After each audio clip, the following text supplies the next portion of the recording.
My name is Irix Calder. Until one terrible morning, my life was measured in espresso shots and tired smiles.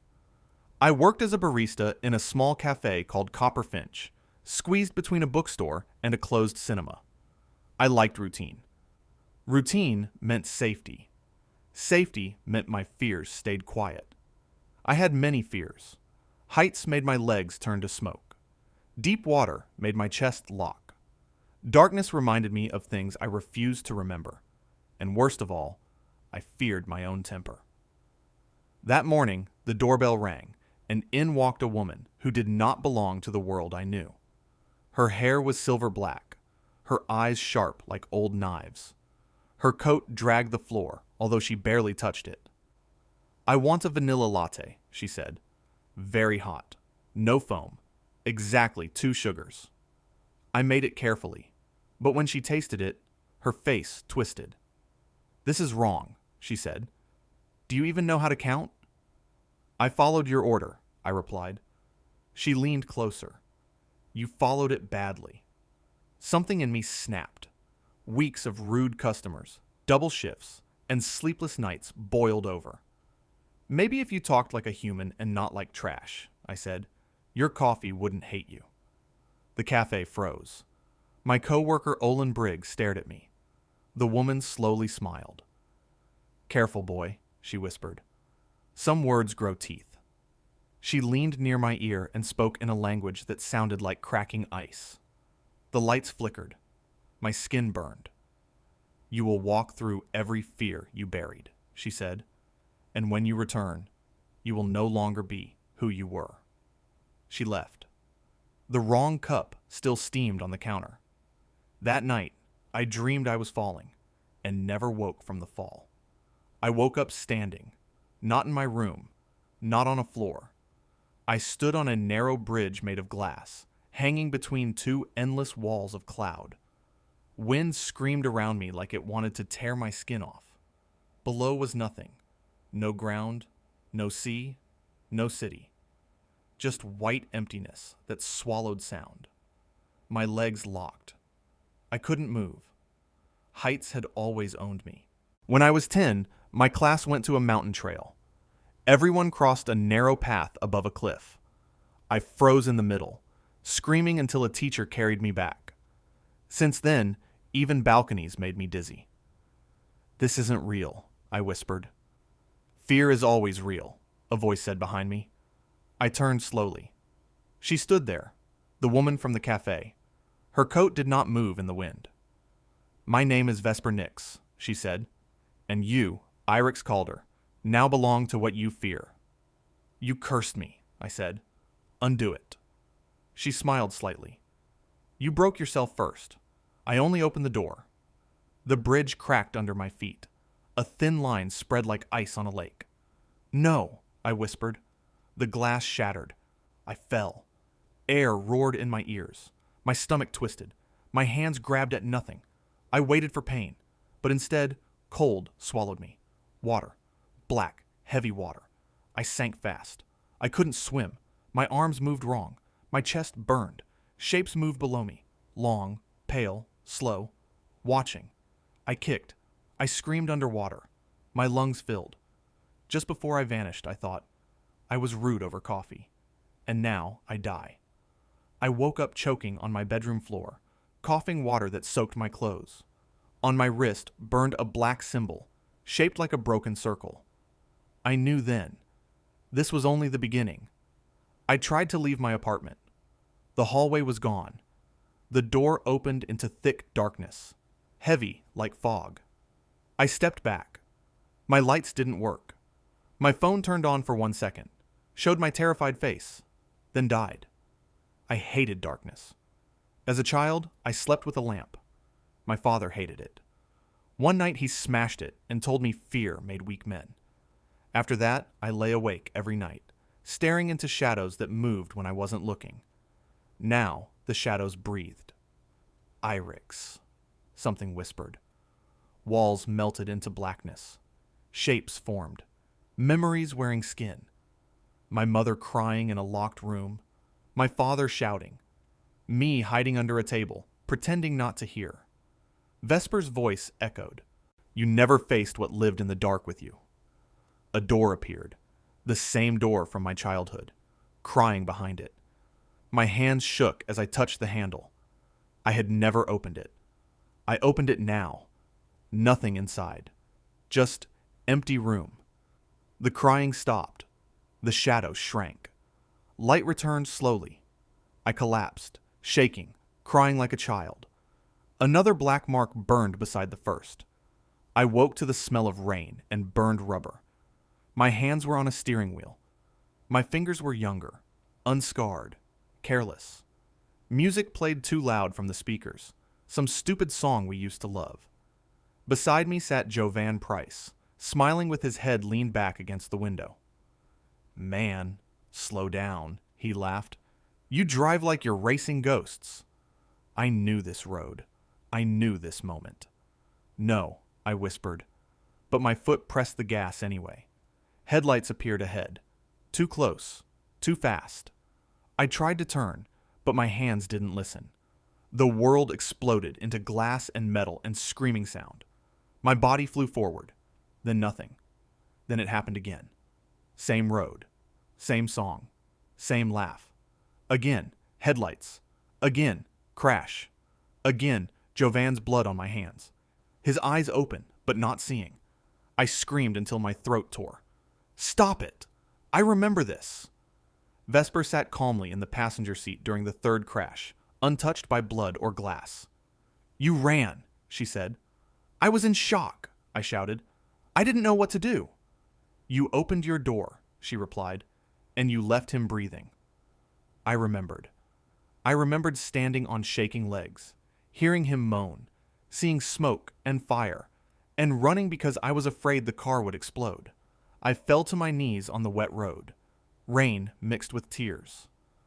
I was a coward, I whispered. I chose myself. Jovan's body appeared in front of me, just as he had been, broken, dying. I'm sorry, I told him. I should have stayed. I should have held your hand. I should have died with you. The rain slowed. The road faded. His body vanished. The weight in my chest cracked open. Another black mark burned into my wrist. I woke to silence. Not quiet. Silence that felt thick, like it pressed against my ears. A city stretched around me, but it was hollow. Cars stood empty. Shops were open but lifeless. No birds. No wind. No footsteps but mine. I walked for hours. Or days. Time meant nothing here. I shouted until my voice broke. Hello? Nothing answered. I realized what this was. My oldest fear was not pain, not death. It was being forgotten. Windows showed my reflection fading. My face blurred, like it couldn't remember itself. My hands began to look thin, almost transparent. I carved my name into walls. Irix Calder. Irix Calder. I needed proof I existed. Vesper appeared behind me. Why does this frighten you more than dying? Because if no one remembers me, I said, shaking, then nothing I did mattered. Jovan's death, my pain, my life, it's all nothing. Then remember yourself, she said. I closed my eyes and said my name, my sister's name, Jovan's, my mother's, even Vesper's. The city breathed. People appeared slowly, like ghosts filling their bodies. Voices returned. Life returned. My reflection became solid again. Another black mark burned. The fields stretched forever. Black grass moving like a dark sea under a dead sky. In the center stood a tree with no leaves, its branches twisted like broken fingers. Stones formed a wide circle around it, cracked and old, as if something terrible had happened here long ago. Vesper Nix walked ahead of me, silent.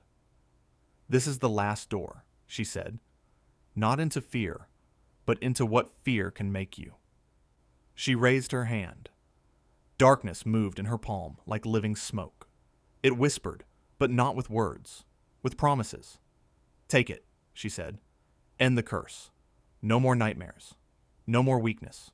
You will control fear instead of bowing to it. I felt it pulling at me. my anger, my shame. Every moment I had been small and silent. Every time someone stepped on me. I saw visions. Myself standing tall, untouchable. People lowering their eyes when I passed. I saw customers afraid to speak to me. I saw power. I also saw the cafe. The woman. My words cutting her like knives. How easy it was to be cruel. I liked how it felt, I whispered. For 1 second, I felt big. Vesper nodded. That is why you are dangerous. The darkness reached for me. I stepped closer, and then stopped. Fear didn't break me, I said. Running from it did. Hurting others did. I stepped back. I don't want to own fear. I want to live with it. The darkness screamed without sound. Vesper's eyes changed, not angry, relieved. You chose pain over poison, she said. She touched my wrist. The black marks burned once more, then vanished like ash. You will still fear, she said, but you will no longer become your fear. The field dissolved into light. I woke slowly, like climbing out of deep water. Morning light filled my room. The clock said I had slept only 6 hours, but my body felt like it had lived years. My wrist was clean. No marks. No burning. I sat on the bed for a long time, just breathing. I thought about Jovan, about the dark room, about falling, about being alone, about the woman I had insulted, about myself. I went to work. Copper Finch smelled the same. Coffee, sugar, tired people. Olin Brigg looked up from the register and froze. Man, he said, you look like you went to hell and forgot your jacket. Maybe, I said, but I came back. The morning rush began. Orders flew at me. Too hot, too slow, too wrong. My hands moved without shaking. Then she stepped forward, a nervous woman with tired eyes. I think this is wrong, she said quietly, holding her cup like it might explode. The old me would have sighed. The old me would have burned. I smiled. That's okay, I said. We'll fix it. As I remade her drink, I felt my fears still inside me. They didn't vanish. They waited. But they didn't rule. I wasn't fearless. I was free. Days passed, and the world felt different. Not brighter, just sharper, like someone had cleaned a dirty window inside my head. I noticed small things. How steam curled like living fingers above a cup. How tired people really looked when they thought no one was watching. How often fear hid behind anger. One evening, after closing, I found a note on the counter. It wasn't there before. The paper smelled faintly of smoke and rain. You learned, it said. Now don't waste it. I knew the handwriting without ever seeing it before. That night, I dreamed of Vesper Nix, but not as a curse.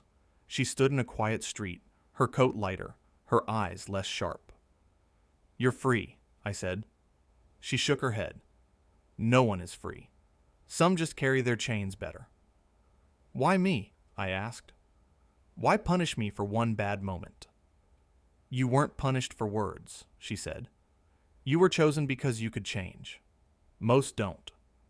I woke with her name in my mouth like a fading echo. After that, strange things began to happen. Not magic, just people. A man who shook every time he ordered coffee. A girl who stared at the door like it might bite her. An old woman who whispered to herself while counting coins. I saw fear everywhere. And for the first time, I didn't run from it. I spoke gently. I listened. Sometimes I just stayed quiet with them, and something in their eyes would soften, like a knot loosening. One night, walking home, I heard crying in an alley. Every part of me wanted to keep walking. Fear still whispered, "Don't look. Don't get involved." I went anyway. A boy sat there, shaking, blood on his knee. I fell, he said. I can't go home like this. I remembered myself under a table, hiding from shouting. It's okay, I said. We'll fix it. I walked him home. His mother cried harder than he did. On my way back, I felt it. Just for a second. That old darkness. That pull of power. I could use fear, I thought. I could control people. I could be untouchable. I stopped walking. No, I said out loud. Not again. The wind moved strangely, like someone had sighed. Sometimes I think Vesper still watches. Not as a judge, but as a witness. I am still afraid of heights. Still afraid of deep water. Still afraid of the dark. But now, when fear comes, I don't bow. I don't run. I don't bite. I breathe. And I choose who I am. Because fear will always exist. The choice is what we do with it. Weeks later, I met someone who reminded me too much of myself. His name was Ryan. He came in every morning at exactly 7. He always ordered the same thing and always apologized before speaking, like words were something dangerous. One day his hands shook so badly, he spilled his coffee all over the counter. "I'm sorry," he whispered. "I'm always sorry." I cleaned it up and said, "You don't have to be." He looked at me like no one had ever said that to him before. Over time, he talked. About a job where people shouted. About a father who never listened. About being afraid to take space in the world. I never told him about curses or witches. I just told him about fear. Fear isn't your enemy, I said. It's a signal, but you don't have to let it drive. One morning he stood straighter. I talked back, he said. Just once. I smiled like it was the greatest magic trick I'd ever seen. That night, I dreamed again. Not of falling, not of darkness. I dreamed of a cafe full of people who weren't afraid to speak softly. When I woke, I realized something simple and heavy. Vesper didn't curse me to break me. She broke me to build someone who could see fear and not become it.